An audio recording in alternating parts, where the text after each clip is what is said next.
Hey guys, welcome back to Foil Fridays. This is Tucker, just walking into the shop. Got my coffee in our demo room here. Got my board, hopefully using that later today. I'm just gonna walk up in here. For this week, we are going to take a break from our typical segment and we are going to address some of the questions we've had on video, maybe some of those ones that require a little bit more visual or more in-depth conversation. So we're going to address some of your questions. This is what our local spot is looking like today. A little bit messy and cold right now, and as you can tell, sort of chilly out there with the snow, but it brought some waves for us, so we're stoked for that. Just gonna walk over here, set our camera down, and we'll get this show on the road.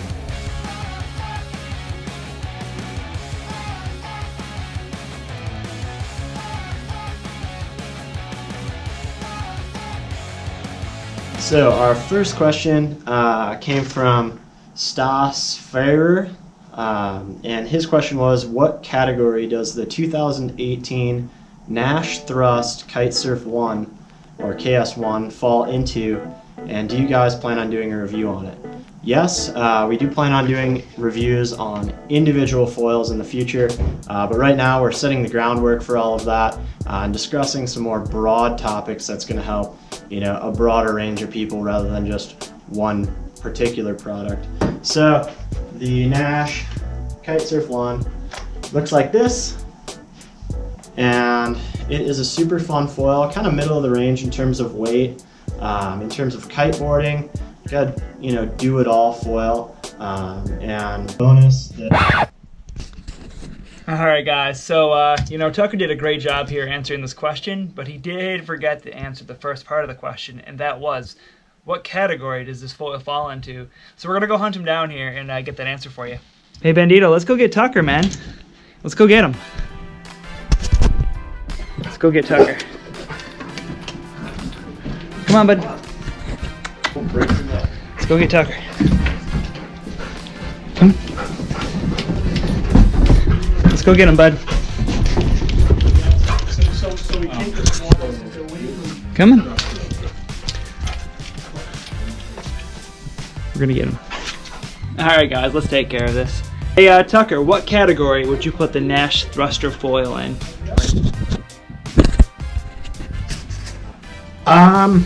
You know, I think the Nash Thruster is going to be one of our kind of stereotypical examples of powered freeride foils, at least for most weight ranges. Fits nicely in there with the Liquid Force thruster, as well as the Slingshot H5 wing, and like the Lift 110. All the foils like that are gonna do quite well. If you're real lightweight, you could even use it for light winds or underpowered situations. But for most full-size guys, that's going to be a nice, you know, fairly powered freeride foil that you could expect to ride in, you know, similar winds or a little bit less winds than your typical typical twin tip would. So get out there, have some fun, and those ones are super versatile, so use them in just about anything you'd like. So even though this is a special edition, we will still have a written blog in the comments section. You can go there by clicking the I icon and go jump in there, find some more information on the written blog, as well as other videos and articles that are in our Foilboarding Knowledge Center.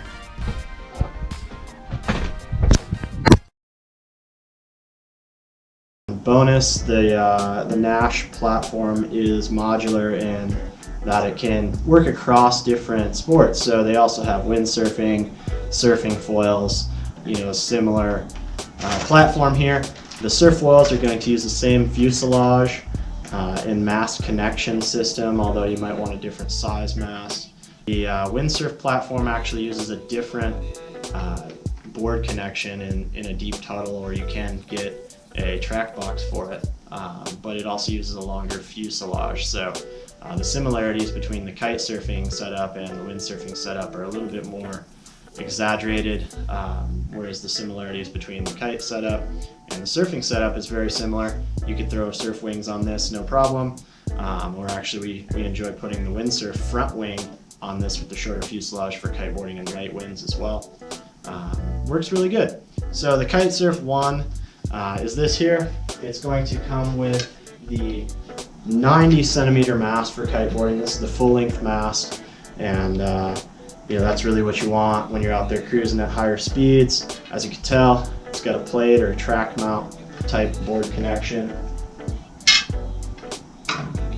Aluminum fuselage, we have carbon wings here, and really the highlight feature as compared to other foils on the market today is this rear wing pitch adjustment. So you've got screws here, 2 screws here, and that allows you to adjust the pitch of this rear wing. If you do it more this way or more downward pitch, that's going to give you more lift. So in lighter wind scenarios or a scenario where you have less board speed, that could be beneficial, or if you're a heavier rider. Whereas if you flatten that wing out, it's going to be a little bit more efficient, less lift at a low speed, but it will have less drag, so higher top end speed, and allows that board to be a little bit more stable, not so lifty, if you will, or bucking as you're riding it at a higher speed. So you can actually adjust that. For those of you that want to get real technical about it, that's a real cool feature. For those of you that do not, it's a real easy reference line inscribed right on the back of the fuselage that lines up with the line on the wing. So that's where we recommend you start off. That's where most people are going to feel most comfortable. That's where it's been tested to be most beneficial across a wide range of conditions. So this is the KS1. It's got a surface area of 880 square centimeters, which is kind of middle of the road for kiteboarding. It's good, moderate powered foil. It'll go pretty quick. It's great upwind, as you can tell. Winglets, it's a very flat wing, but it does have a rear stabilizer wing, so that will help keep you tracking straight and reduce that shifting. It's a real great and simple way to address that problem, and keep that front wing nice and efficient, so that every square inch of lift off this thing is going straight up towards the board, in that you don't need to go with the larger wing, and that will reduce drag overall. So this is the Nash KS1. If you have any more questions, be sure to give us a holler, or you can post on this and we'll try to address those as well. All right, our next question comes from Ben Maz. Hi, great video, but may have missed something. Do you have a list of foils that fit into each category? Yes, we do, Ben. If you go into our hydrofoils category on our web page, drop into hydrofoil types, and you can select what type of hydrofoil you're looking for, whether that be windsurf, surfing, SUP, kiteboarding, and that'll give you a list of those. Under that initial heading, we also have a chart that's going to break down the specifics of each foil, and the surface area, how much lift they have, how stable they are, and in those also we have it broken down by free ride, light wind, race, jumping, all of that in kiteboarding section, where it really gets a little bit more broad and varied with the different types of riding styles that we do with foils with kiteboarding. So those will be found there.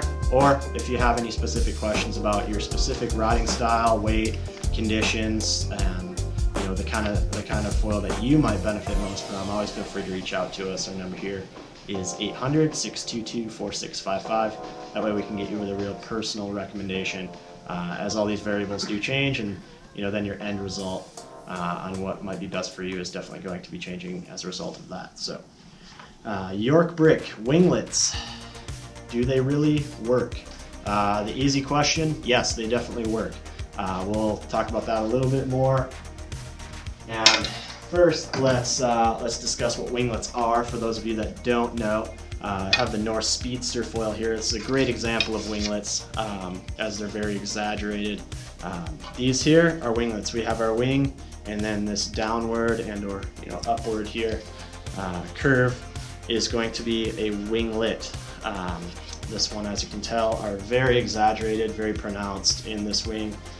What winglets do is they act as a fin for your foil. Those of you that are familiar with surfing or windsurfing understand that fins play a big role in how your board rides. Your standard board, if you put one fin on, it's going to ride one way. If you dramatically change what that fin shape or size is, the ride is going to dramatically change, and the same is true for foils. Generally, They are designed around kind of the overall intention of the wing. So if you see a really flat style of wing, a lot of times you're going to see some winglets here to help direct that foil in the proper direction. Without winglets, it's going to be a little shifty side to side, and then also they add kind of that yaw stability, so this roll is going to be a little bit looser, whereas once you get moving, that keeps that moving in that direction, and it also helps to stabilize that foil side to side, although the mast is doing most of the work on most occasions for that. So North Speedster, monster winglets here, lots of winglets going on both front and rear, and the result of that is a very stable on-track foil. When you ride this, you feel very locked in, as if you're riding with large fins or if you're on train tracks. Not to say that it's impossible to turn, but it's going to be a more flowy, directed turn. It's not very loose, or it's not going to change directions really quickly, at least not once it's up to speed. So this one's pretty locked in when it does get moving. So another example of winglets here, I have the Slingshot H5. We've got these little mini winglets. Those are there, and that's going to help control that flow. The rear, you see that more subtle and less pronounced winglet here on the tail wing, and this one is a little bit more middle of the road in terms of the way it feels. It needs that direction and helps control that speed in the right way, and when you're going at a lower speed, it's going to point you in the right direction so that it's not washy or real loose side to side like this. This one also has an anhedral curve, which also aids in the same way that we have these winglets. So some foils you'll see do not have winglets, but oftentimes they do have this anhedral curve, which does essentially the same thing in a less exaggerated, less real noticeable way. It's also going to help the roll into turns, so as it rolls, it's going to feel a little bit more smooth or a little bit more intentional as you roll into those turns. All these different components are generally just thought of when you're getting into the design of the foil. It's not going to necessarily mean this one has winglets, so it's good. That one doesn't have winglets, so it's bad. It's more what the intention of the design and what the design, once it comes out, requires to have a real good feel. And all these foils are really well worked out. All right, our next question came from Dmitry Kandov. And Dmitry, sorry we hadn't responded to your question sooner. Somehow we missed it in the comments of that first video we did. His question was, cool video. Question, I have an 8-foot sup that I use for surfing as down the line, windsurfing on light days. I'm also getting to strapless kite surfing. If I stick a foil on it, would it be possible to do all three, foil surfing, foil windsurfing, and foil kite surfing using this one board? The easy question, Dimitri, is yes. However, when you're foil kite surfing, that board is going to be quite large. Typically for kite surfing, we're using boards in the 3'6" to 5-foot range, and having a big sup is going to make your life real easy with board starts because you can just stand on that dog, but once you get moving, it's going to be quite large to move around and for tacks. So not impossible, but certainly not the ideal board. So if you want to use it for all, you certainly can, especially in light winds. It's going to make your life real easy because you don't need to board start. So yes, you can do that. And in terms of sticking the foil on, check out our stick-on foil mount. That's going to be compatible with most of the foils we offer with a plate mount or a track mount, and that makes it real easy with that acrylic adhesive just to install that on your board. John M. has a question. No interest in anything other than kite foiling. I'd be keen on as much info as possible on a kite jumping foil setup for hooked in airstyle type freestyle. Looking at the North Speedster. Don't know whether to get a twin tip board or race style board. I ride in a spot with ocean swell, no flat water option. So John M., what most people are really enjoying for jumping and higher speed riding are lightweight foils, full carbon foils or nearly full carbon with a relatively small board. You want to get something kind of 4'8" or smaller. Depending on the riding style you're doing and jumping, You might want something like a race board, a thicker board, or something a little thinner. That's going to allow you to grab that board and do board offs, etc. They're really kind of a niche market. You know, each person's going to want their own sort of style for the kind of riding that they're doing. But one real generic thing we can say is that most of those guys like fast foils that are really lightweight, and in terms of board design, they like something relatively small and also very lightweight, because that's going to allow them to jump higher. And at the end of the day, you don't want a big 30-pound thing on your feet when you're trying to, you know, get up there and move your feet around, move the board around. So it's going to make your life a lot easier in that regard. Some examples of that we sell are the Slingshot Ghost Whisper, Lift 110. We got the Delta Freeride or the Delta Race. Popular choice for a lot of our jumping guys is the Hypermeller from Slingshot Board. Otherwise, like a 3'6" Dwarfcraft or the Nash 112 is another popular one for those style of ride. So that's for those guys. If you have any more questions, be sure to reach out to us. As I had said earlier in the video, a lot of this stuff is really, you know, has a lot of variables going on with your riding style, the type of kites you're riding, your weight, what level you're at in your foiling experience. So reach out to us and we can get you a real pointed recommendation for the right gear rather than just something more generic. All right, guys, this has been our special Q&A, question and answer edition of Foil Fridays. If you found this video useful, be sure to give it a thumbs up, and as always, subscribe to our channel. If you have any comments or additional questions, go ahead and put those in the comments section below. We'll do our best job to respond to those. Maybe we'll make a video of it or respond in another Q&A video in the near future. This has been Tucker with Foil Fridays. See you next week.